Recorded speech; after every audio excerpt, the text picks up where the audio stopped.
Olá, meus amigos! Hoje eu estou aqui para falar um pouquinho com vocês sobre o famoso efeito halo.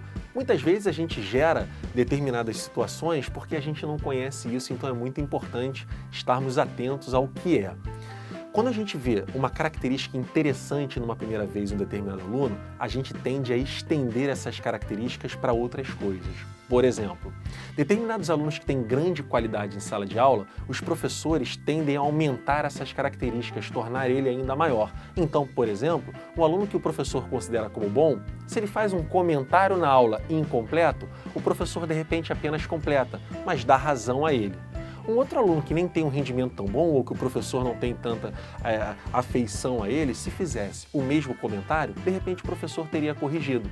Então, o efeito halo trata da primeira impressão daquela pessoa, você expande para outras características. E isso é perigoso onde? Na incoerência gerada na turma ou até perigoso na correção de provas.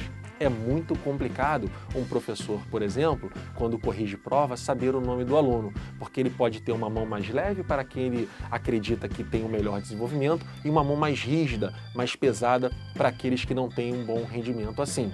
Ou até, por exemplo, alguns professores dizem assim, não, então eu vou fazer o seguinte, eu vou corrigir a prova sem ver o nome.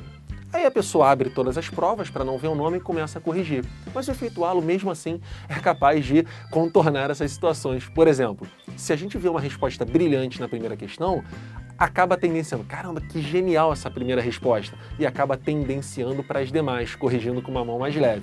Enquanto uma resposta bem pesada, bem ruim na primeira questão, você acaba corrigindo com uma mão mais pesada. Então, o ideal numa correção de provas, por exemplo, é corrigir a primeira questão de todas as provas, para que a gente não consiga memorizar qual é a resposta brilhante naquele bolo. Em seguida você vai para a segunda e depois para a terceira e assim sucessivamente, tentando evitar que o efeito halo aconteça, ok? Então isso aqui a gente tem que estar atento para quê?